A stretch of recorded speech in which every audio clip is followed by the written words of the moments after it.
Baik, selamat pagi untuk kita semua yang di Indonesia dan selamat sore untuk saudara-saudara di Amerika. Kita akan melanjutkan kita punya Bible study dari uh, chapter 23, General Conference Bulletin dari A.T. Jones yang mengabarkan tentang pekabaran malaikat ketiga.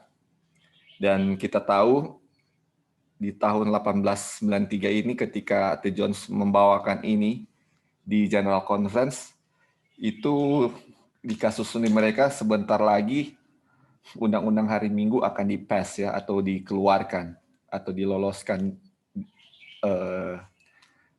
atau dikeluarkan ya di di majelis waktu itu ya.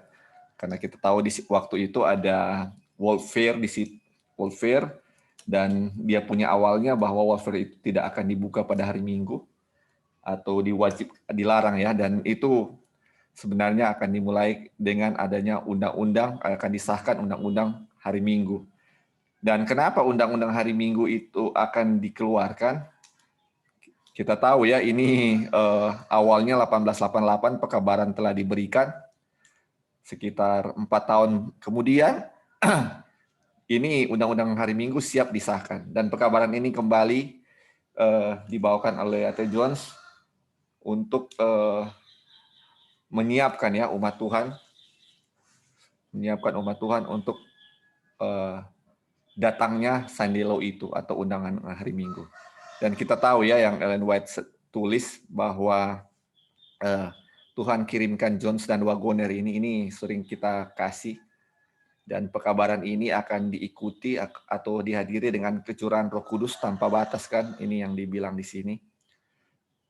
Dan kita tahu ketika undang-undang hari Minggu sudah diloloskan, hal yang berikut adalah kecurahan tanpa batas bagi umat Tuhan. Dan itu kan waktu mulai tutup pintu, kita tahu ya. Dan itu adalah image of the beast telah dibentuk.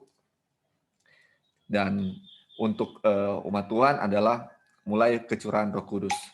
Dan kita tahu waktu itu hal itu tidak terjadi. Kenapa? Karena memang ada penolakan kan dari pimpinan-pimpinan gereja waktu itu. Makanya ketika umat Tuhan tidak siap untuk datangnya atau undang-undang hari Minggu di-pass, umat-umat tidak siap, umat Tuhan belum bersedia, akhirnya tidak jadi ya waktu itu undang-undang hari Minggu disahkan waktu itu. Makanya ini yang biasa kita baca ya 91.2, dan kita lanjutkan di 92.1. Ini dibilang pekabaran dari Injil, dari kasih karunia-Nya diberikan kepada gereja dengan jelas ya, and distinct line, supaya dunia bisa dunia kata tidak lagi mengatakan bahwa Advent itu hanya bicara tentang hukum-hukum saja dan tidak percaya kepada Kristus. Kita tahu pekabaran malaikat ketiga adalah memusatkan mata kita kepada Kristus kan, yaitu kebenaran Kristus yang harus kita miliki. Dan selama ini kan, kenapa? Jadi akhirnya karena ditolak oleh Advent waktu itu, jadi Kristus tidak ditinggikan, tidak memperoleh jubah kebenaran Kristus waktu itu. Makanya Tuhan tidak datang, tidak jadi datang. Atau dengan kata lain, umat Tuhan tidak sampai ke Kanaan surgawi ya, tidak ke Kanaan surgawi. Kita ingat langsung yang waktu pengalaman bangsa Israel dulu ketika mereka akan memasuki tanah Kanaan. Dan sebelum mereka memasuki tanah Kanaan dikirimlah 12 pengintai kan. 12 pengintai dikirim. Tetapi cuma 10 pengintai mengatakan bahwa mereka tidak bisa masuk ke dalam karena orang-orang di sana orang-orang raksasa-raksasa yang besar, mereka tidak mampu untuk mengalahkan bangsa itu. Hanya Joshua dan Kaleb yang bilang bahwa mereka mampu. Dan bahkan 2 orang ini mau dilempari dengan batu kan. Atau dengan kata lain, pekabaran 2 orang ini ditolak. Sedangkan 10 orang yang mayoritas ini didengarkan oleh bangsa Israel. Akhirnya apa? Bangsa Israel tidak jadi masuk ke dalam tanah Kanaan. Dan mereka harus kembali lagi ke padang gurun. Dan nanti setelah waktunya Tuhan, setelah beberapa tahun kemudian, 38 tahun ya kalau salah. Mereka berputar-putar di padang gurun, baru mereka bisa masuk. Tapi Musa tidak bisa membawa mereka ya, cuman Yosua yang memimpin bangsa Israel masuk ke dalam tanah Kanaan. Begitu juga dengan sejarah Advent, ketika waktu lalu ketika ditolak, ketika pekabaran dibawakan oleh A.T. Jones dan Wagoner ditolak waktu 1888, 1893 ini, mereka tidak jadi masuk ke dalam tanah Kanaan surgawi. Tetapi apakah kedua kali mereka gagal? Tidak, kedua kali mereka masuk ke dalam tanah Kanaan. Dan kita juga pastinya kedua kali ini tidak akan gagal. Harus ada umat Tuhan yang siap, yang akan menerima pekabaran ini, dan undang-undang hari Minggu itu akan disahkan, kecurahan Roh Kudus akan datang, dan kita tahu setelah itu nantinya ujung-ujungnya Tuhan akan datang. Dan inilah pekabaran yang di chapter 23 ini adalah bagaimana mereka tahu undang-undang hari Minggu akan segera dipes, akan dikeluarkan, dan hal-hal yang terjadi setelah undang-undang hari Minggu itu apa kan? Makanya dimulai dengan Wahyu 13 ayat 11, di mana di situ dikatakan bahwa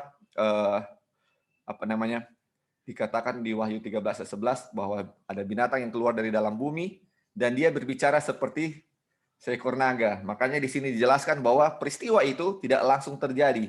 Karena ketika dia keluar dari dalam bumi 1798, dia belum berbicara seperti seekor naga. Nanti di ayat 15 ketika dia memaksakan, ketika orang tidak mau menyembah patung binatang, atau kita tahu ya undang-undang hari Minggu tidak mau disembah atau dituruti, maka harus dibunuh. Makanya itu dia dua peristiwa yang berbeda.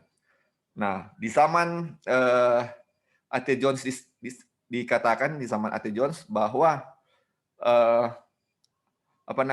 ada orang-orang waktu itu yang bilang bahwa ya, jadi di ayat 12 sampai 14 itu kan ketika sebelum dibunuh itu akan ada mujizat-mujizat. Dan di waktu itu ada orang-orang yang bilang bahwa mujizat-mujizat itu akan tiba atau spiritisme itu akan ada sebelum undang-undang hari Minggu dibentuk.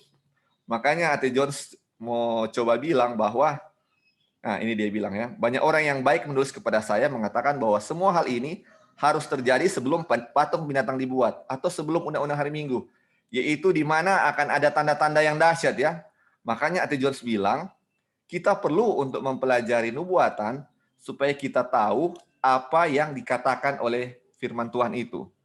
Dan yang kita merah ini, sebanyak mungkin apa yang tidak dikatakan. Karena banyak sekali nubuatan yang akan muncul dari apa yang firman Tuhan tidak katakan ya. Ini makanya mengapa kita perlu pelajari nubuatan, karena ini banyak hal-hal yang tidak dikatakan yang akan sering kita dengar ya di akhir zaman ini khususnya. Karena di waktu mereka itu ada hal seperti ini dan di kita juga ada seperti ini. Bahkan banyak yang sekarang kita lihat dengar nubuatan bahwa ada tutup pintu sebelum patung dibuat atau undang-undang hari Minggu. Sedangkan yang kita baca di Nubuat bahwa close probation setelah apa? Setelah Sandelo kan. Makanya itulah perlunya kita mempelajari nubuatan untuk sebanyak mungkin mengetahui apa yang tidak dikatakan firman Tuhan. Otomatis sebelumnya kita harus tahu bahwa apa yang firman Tuhan katakan ya. Jadi itulah yang terjadi, dia punya urutan bahwa ketika patung binatang dibuat, terus akan ada mujizat-mujizat ya. Mujizat-mujizat, dan kita tahu ini ujung-ujungnya ke penyembahan hari Minggu kan. Dan ini adalah bujukan-bujukan di mana supaya orang bisa mau terima undang-undang hari Minggu itu atau mau sembah kepada patung binatang. Setelah bujukan-bujukan itu dengan mujizat-mujizat dan mereka atau spiritualisme yang kita sudah pelajari, di mana orang-orang yang dulu sudah mati dan setan menyerupai orang-orang itu seolah-olah orang-orang itu bangkit dan mereka akan mengabarkan firman Tuhan, tetapi kita tahu firman Tuhan yang palsu kan. Makanya dikatakan hal itu supaya kita tidak tertipu. Dan kita tahu sesuai dengan firman Tuhan banyak orang yang akan tertipu dengan ajaran-ajaran palsu atau spiritualisme yang akan datang itu kan. Dan kemudian mereka juga akan membuat mujizat-mujizat yaitu api turun dari langit kan, kita sudah pelajari itu. Kalau api turun dari langit itu adalah sesuatu alkitabiah, karena waktu zaman Elia itu dilakukan oleh umat Tuhan, yaitu Elia kan. Dan Elia kita tahu melambangkan 144.000 juga yang orang-orang yang tidak mengalami kematian. Dan seolah-olah ini umat Tuhan yang benar karena mereka menurunkan api dari langit. Cuman kenapa hal ini menjadi salah? Seolah-olah salah ya, bukan seolah-olah. Karena apa? Firman Tuhan sudah mengingatkan kita bahwa nanti di akhir zaman, sebelum kedatangan Tuhan, atau setelah undang-undang hari Minggu dibentuk, atau patung binatang dibentuk, akan ada penipuan api turun dari langit, seperti zaman Elia. Nah, dengan semua bujukan itu telah dilakukan, tetapi umat Tuhan masih tetap menolak apa yang mereka perintahkan atau mereka sarankan. Segala bujukan dan segala tipu telah diberikan, mereka masih menolak. Makanya mereka bilang, mau buat apa lagi kepada mereka ini selain apa, mau dibunuh. Dan kita tahu, yang dibilang Ate Jones juga yang waktu lalu, sebenarnya yang ini hanyalah manifestasi apakah orang-orang sudah menerima tanda binatang atau tidak. Mereka yang telah menerima tanda binatang ini pasti akan tertipu dengan semua tipuan ini. Cuman mereka yang menerima meterai Tuhan yang tidak akan tertipu. Makanya hal-hal ini adalah cuman menjelaskan apa yang akan terjadi. Tetapi yang paling penting adalah apa? Bagaimana persiapan kita supaya menerima meterai Allah atau menerima kecurangan Roh Kudus, yaitu pelajaran tentang pekabaran malaikat ketiga yang sudah kita pelajari selama beberapa saat ya. Ada 22 chapter yang sudah kita pelajari, ini chapter ke-23. Itulah bagaimana persiapan kita, yaitu bagaimana harus memiliki Christ in us kan, atau memiliki pikiran Kristus di dalam kita. Dan kita sudah pelajari pikiran Kristus itu apa fungsinya? Adalah mengosongkan pikiran kita yang natural ya. Pikiran kita yang alamiah, yang ketika kita jatuh, kita sudah ada pikiran alami, yaitu pikiran yang mementingkan diri. Makanya ada pikiran Kristus. Pikiran Kristus itulah yang akan mengosongkan kita ya. Ketika pikiran itu mengosongkan kita, pikiran Kristus yang diisi oleh firman Tuhan, oleh Tuhan akan mengisi yang kosong itu. Makanya harus kosong dulu baru Tuhan bisa masuk. Itulah pekabaran malaikat ketiga yang sudah kita pelajari waktu lalu. Dan itulah harus menjadi persiapan kita. Nah, waktu minggu lalu kita belajar setelah undang-undang hari Minggu dibentuk, akan ada namanya kecurangan Roh Kudus dan umat-umat Tuhan akan mengabarkan Injil kan. Dulu saya tahu kalau kecurangan Roh Kudus, saya akan diberikan kuasa, saya akan mengabarkan Injil dan orang-orang bertobat karena apa? Saya sudah mengabarkan Injil kepada mereka karena firman saya begitu powerful sehingga orang-orang bertobat. Tetapi dari pelajaran ini saya dapati bahwa sebelum orang-orang yang sudah dicurahkan Roh Kudus mengabarkan Injil kepada orang lain, orang-orang itu sudah dipersiapkan dahulu oleh malaikat Tuhan ya. Hati mereka sudah dipersiapkan dulu sehingga ketika mereka mengabarkan Injil, orang-orang itu kayak kalau bahasa Nado bilang baku cari ya. Kayak mereka sudah merindukan firman Tuhan dan ketika kita masuk, mereka akan bertobat dengan sukacita. Dan ini semua Roh Kuduslah yang akan menuntut. Makanya sama seperti pengalaman dari Paulus dan Silas ketika mereka mau mengabarkan Injil, ketika mereka masuk ke Asia, mereka jangan masuk ke Asia. Itu makanya Roh Kuduslah yang mengontrol. Akhirnya mereka disarankan untuk ke Makedonia. Roh Kuduslah yang memberitahukan mereka ke Makedonia. Kenapa ke Makedonia? Karena di sana sudah ada umat Tuhan, yaitu Lydia yang disiapkan, karena dia sudah disiapkan hatinya, dan ketika dia bertemu dengan Paulus, hatinya sudah disiapkan, dan dia menerima Tuhan. Begitu juga dengan Cornelius ya, yang kita sudah baca, di mana dia bertemu dengan Petrus, karena sebenarnya hatinya sudah dipersiapkan dahulu oleh malaikat. Begitu juga dengan Filipus dan Sida-Sida ya. Sida-Sida ini memang ada niat, ada interest untuk mempelajari firman Tuhan. atau malaikat Tuhan sudah siapkan hatinya. Dan kita tahu ini setelah peristiwa di ruangan atas ya. Dan Filipus bertemu dengan sida-sida itu dan sida-sida itu bertobat dan dibaptiskan. Bukan karena Filipus, tetapi apa? Karena Tuhan sudah menyiapkan hati dari apa? Sida-sida itu. Makanya ini pekerjaan kayak, ketika dulu kita pelajari Saspot 4000 atau umat Tuhan yang kecurahan Roh Kudus, sangat powerful. Tapi sebenarnya ini adalah semua pekerjaan Tuhan. Makanya kita sempat kepikir juga ya, kenapa ketika umat-umat Tuhan menerima mahkota, ketika mereka masuk ke dalam kerajaan surga, menerima mahkota, mereka meletakkan mahkota itu di kaki Tuhan Yesus ya. Karena mereka tidak layak. Karena ini tidak ada sebenarnya andil mereka sama sekali. Tuhanlah yang membuat semuanya itu bisa terjadi. Sedangkan mengabarkan Injil, Tuhanlah yang siapkan hati orang yang bertobat. Bukan karena saya sendiri. Makanya ini jadi pelajarannya juga untuk kita. Ketika kita kasih pekabaran ke orang lain, dan orang lain itu bertobat, itulah bukan menjadi kesombongan bagi kita ya. Karena Tuhan sudah, kalau orang itu bertobat berarti apa? Tuhan yang sudah menyiapkan hati orang itu untuk bertobat. Bukan karena apa? Kuat kuasa kita sendiri atau karena kita jago bicara sehingga dia apa bertobat. Tetapi itu apa? Semua Tuhan yang membuatnya ya.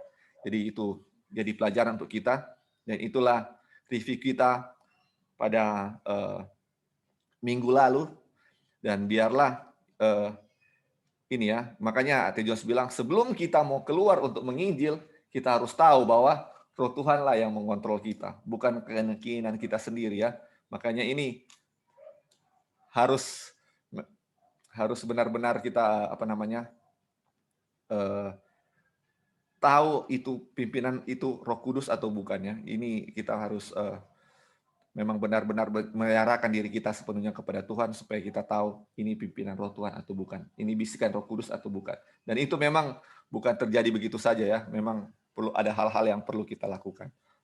Oke, kita akan lanjut. Kita punya pelajaran yang tentang hari ini. Tapi sebelumnya ada yang mau kasih tambahan sebelum mau lanjut?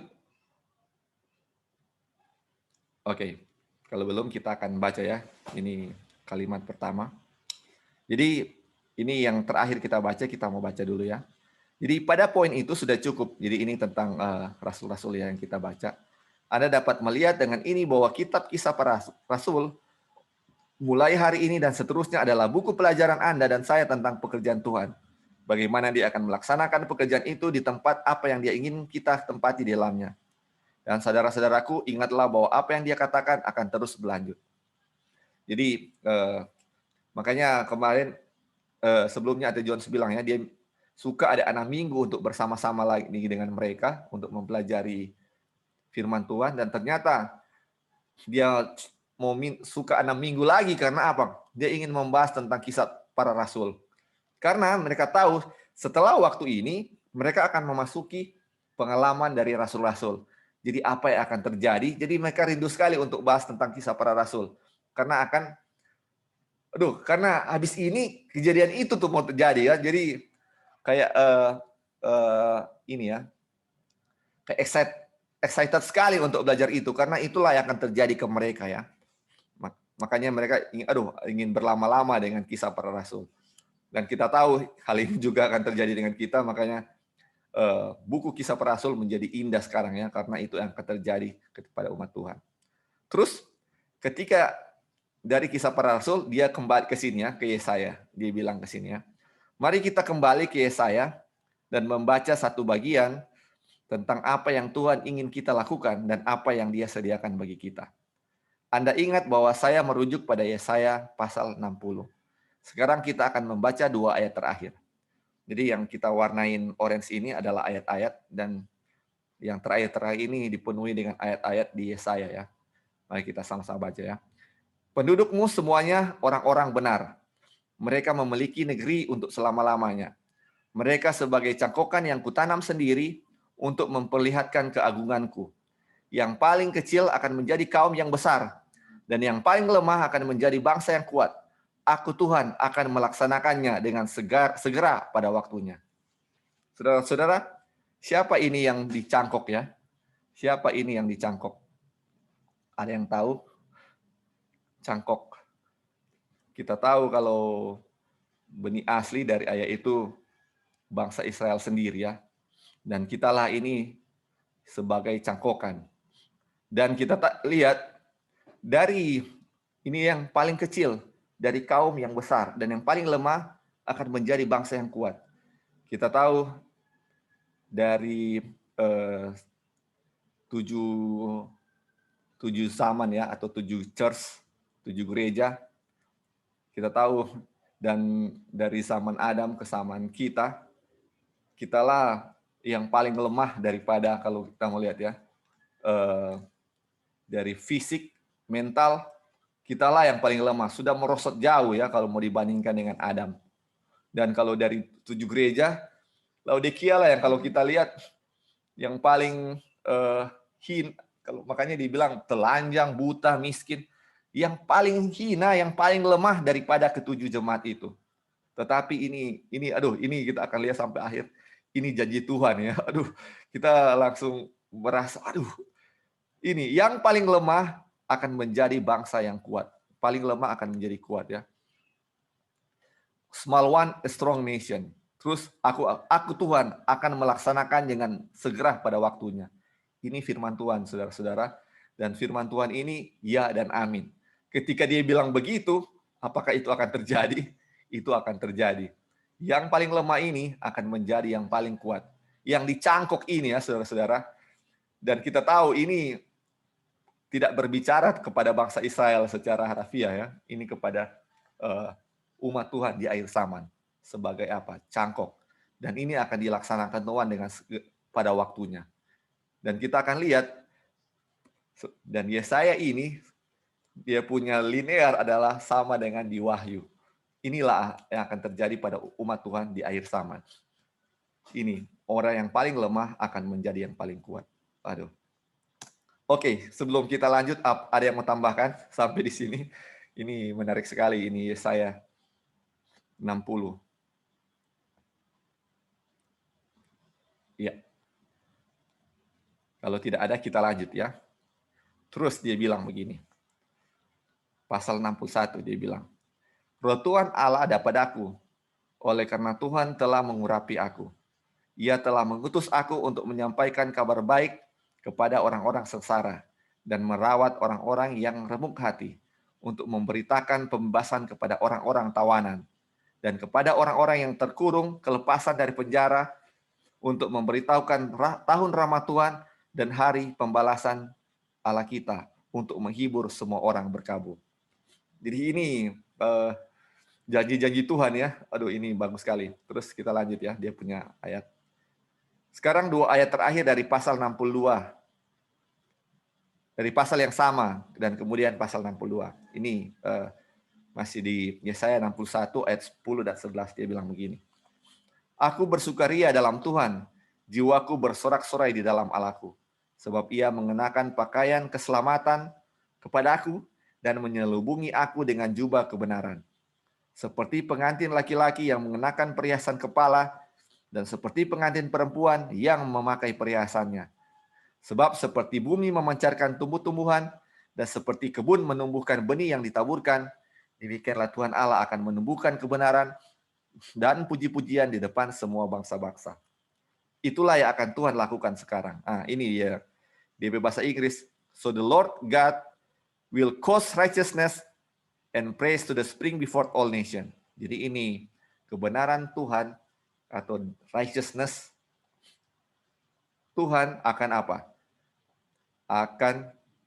Semua orang akan apa? Akan ditumbuhkan ya di depan semua bangsa-bangsa, dan semua orang akan menerima ini ya,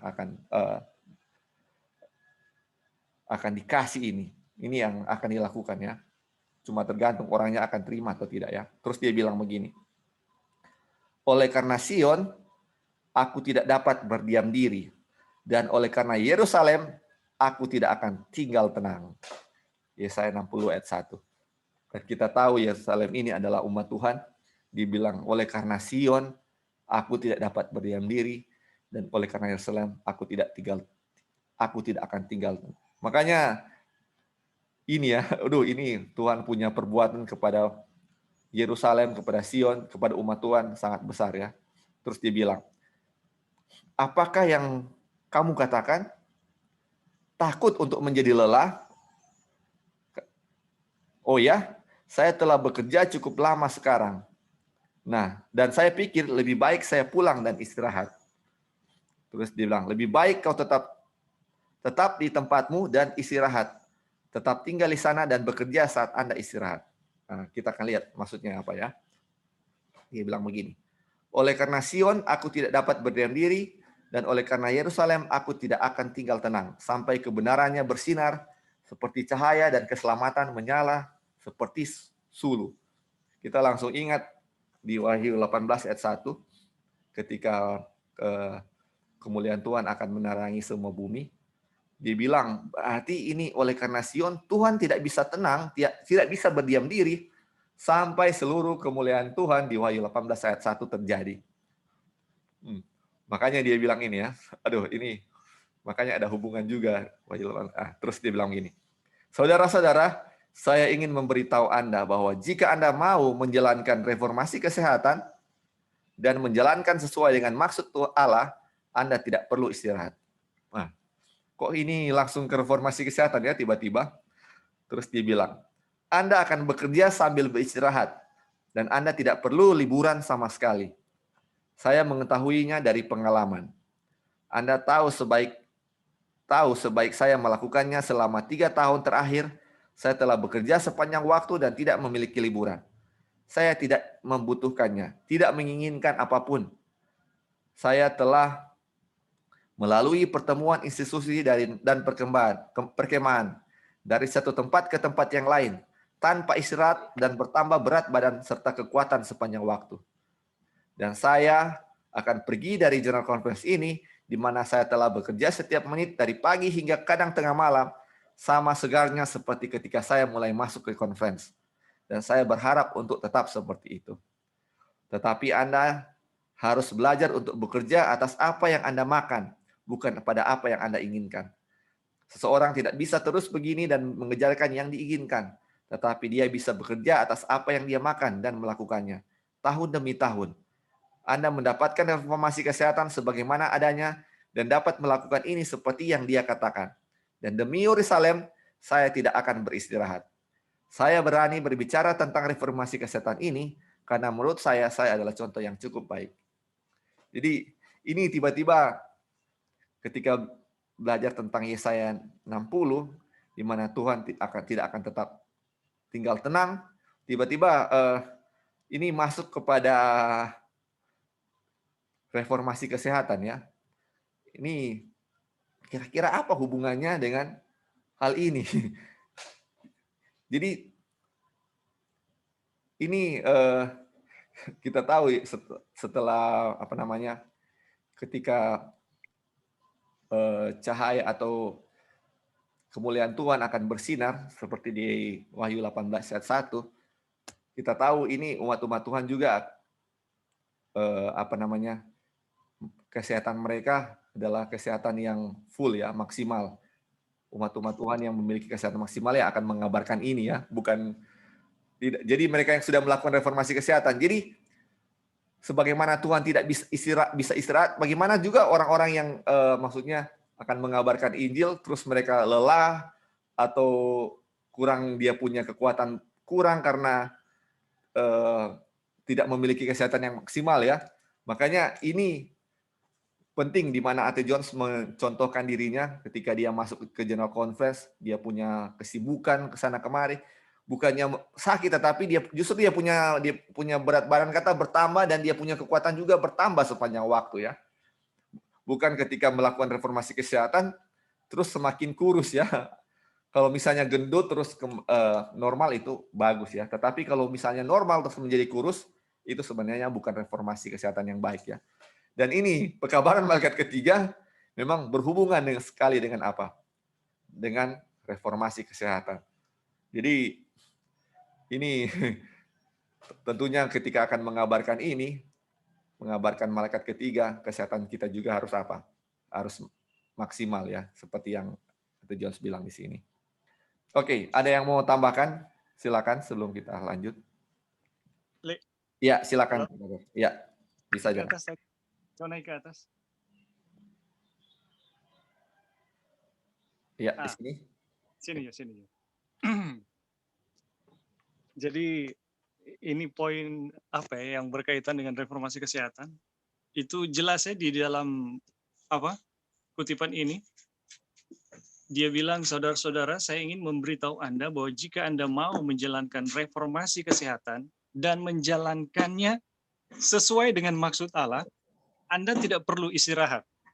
Iya, Dalam pengertian, ya sudah tentu ini dalam pekerjaan Tuhan ya, iya, bukan karena dia lagi menjelaskan tentang pekerjaannya di General Conference, bagaimana eh, membuat Sion itu apa ya, bangkit bersinar. iya, betul, iya, betul.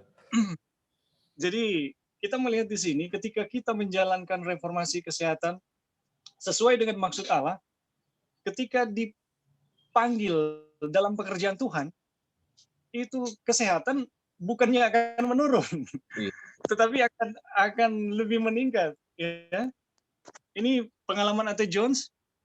Kalau kita bisa melihat, dia ini membawakan apa ya seminar khotbah itu dari perkemahan ke perkemahan, dari iya, institusi ke institusi, dan itu bisa bilang melelahkan sekali, kurang lebih 3,5 tahun kalau kalau kita iya, bisa 3 hitung ya. tahun terakhir dibilang, betul. Nah ini luar biasa. Nah kalau menjalankan reformasi kesehatan tidak sesuai, ya pasti drop ini dan bisa bisa apa ya kehilangan tenaga justru. Tetapi yang terjadi adalah ketika kita menjalankan reformasi kesehatan dengan benar, seperti yang Jones alami, sesuai dengan maksud Allah, wah, ketika dia dipanggil pada pekerjaan Tuhan, energinya bukan berkurang, tapi bertambah justru. Nah ini luar biasa. Ini salah satu apa ya tanda bahwa kita menjalankan reformasi kesehatan. Ketika pelayanan memanggil kita, Tuhan memanggil kita di dalam pelayanan, dan ketika itu menuntut begitu banyak energi, kalau kita menjalankan reformasi kesehatan dengan benar, kita tidak akan kehilangan energi justru. Malahan yang terjadi adalah energi kita selalu selalu maksimum ini, malahan bertambah. Wah ini luar biasa. Jadi kita melihat bahwa reformasi kesehatan yang dijalankan dengan maksud Allah, ya maksud Tuhan, sesuai dengan maksud Tuhan, itu akan menghasilkan energi, ya. Dan ketika dibutuhkan di dalam pelayanan, energi itu tidak akan habis, malahan akan bertambah. Mungkin itu yang kita Iya. bisa Terima kasih, ya tekankan. betul. Makanya ini yang selalu untuk kita sudah belajar tentang ekstrim ya. Selalu orang-orang yang mengaku yang akan mengabarkan pekabaran malaikat ketiga, mereka itu terus yang mengaku menjalankan reformasi kesehatan karena akan mengabarkan malaikat ketiga. Justru kebanyakan yang kita lihat ya bukan tambah sehat, justru tambah kelihatan lemah ya karena kekurangan gizi ya yang kita sudah pelajari. Makanan yang minim sehingga membuat kurang gizi, sehingga tetapi masih merasa bahwa mereka lah yang akan mengabarkan pekabaran ini, tetapi sebenarnya itu adalah suatu kesalahan, itulah yang setan inginkan, karena mereka mengetahui reformasi kesehatan secara setengah, sehingga menyebabkan penurunan kesehatannya, seperti yang kita sudah pelajari beberapa sahabat. Makanya ini reformasi kesehatan akan menjadikan apa ya? Selalu diulang-ulangi. Tujuan reformasi kesehatan menjadikan apa? Kita lebih sehat, bukan menjadi deform, bukan menjadi penurunan kesehatannya. Itu yang harus selalu diingat. Oke, terima kasih Brother Bing. Kita lanjut ya. Terus dia bilang begini. Nah, kata seseorang, ini dia bilang kepada Ate Jones ya ini, dia bilang, Anda memiliki pencernaan yang kuat. Terus Ate Jones bilang, tidak Pak, saya memiliki perut yang lemah sudah bertahun-tahun, dan saya harus berhati-hati dengan perut saya sepanjang waktu, dan itu belum sepenuhnya selesai, belum selesai ya. Tetapi untuk itulah reformasi kesehatan, untuk memberi manusia cukup akal sehat untuk merawat diri. Nah, ini orang bilang kan, oh, Ate Jones kok memang DP puru kuat, dia punya perut, DP pencernaan bagus, jadi dia tetap sehat. Makanya terus Ate Jones bilang, aduh, enggak. Kita pepurut ini lemah sebenarnya. Tetapi itulah apa katanya? Tujuan reformasi kesehatan supaya apa? Dari yang sakit ini, yang perut pencernaan lemah, menjadi apa? Tetap sehat. Karena tujuan reformasi kesehatan untuk merawat diri, untuk tetap sehat. Makanya, walaupun pencernaan Ate Jones lemah ketika mengikuti reformasi kesehatan ini, justru apa? Menjadi baik ya. Itulah tujuan sebenarnya dari apa? Reformasi kesehatan. Bukan dulu, aduh ini kok memang karena dari dulu kita saki-saki mah, walaupun sudah reformasi kesehatan, kita pesaki itu masih ada terus. Itu salah ya saudara-saudara. Reformasi akan merubah, akan membuat yang lemah menjadi kuat ya. Sama seperti janji Tuhan tadi ya, yang lemah akan menjadi kuat. Termasuk apa? Kesehatan kita ya, fisik kita. Itu apa? Itulah yang ini firman Tuhan yang bilang begitu juga ya. Oke, ada yang mau tambahkan di sini? Ini paragraf sedikit ini. Jadi, halo? Oh iya. Halo, silakan. Ya. Oke, silakan Joy dulu baru Ebing.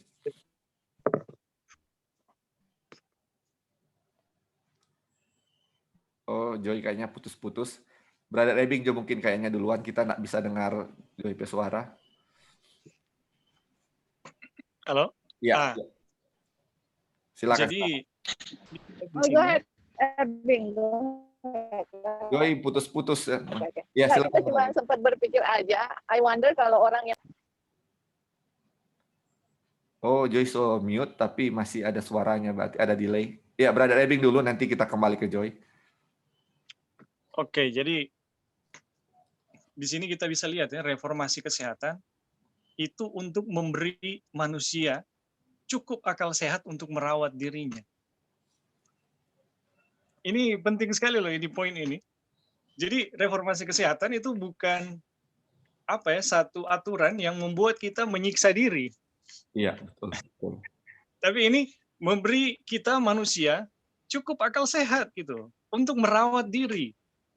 Jadi Ate Jones juga ketika dia begitu eksis di dalam pekerjaan Tuhan, itu bukan berarti dia sembarangan gitu ya.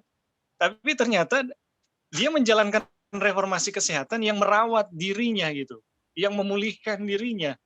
Jadi reformasi kesehatan itu memang tujuannya adalah bagaimana supaya bisa memberi pelayanan yang terbaik kepada sesama manusia. Dan Ate Jones membuktikannya gitu. Jadi reformasi.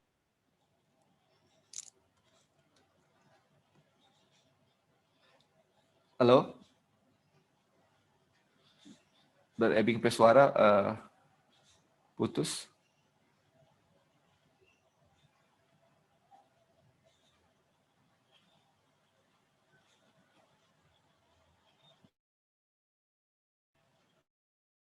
Apa bisa dengar Brother Ebing Pesuara, saudara-saudara? Atau kita yang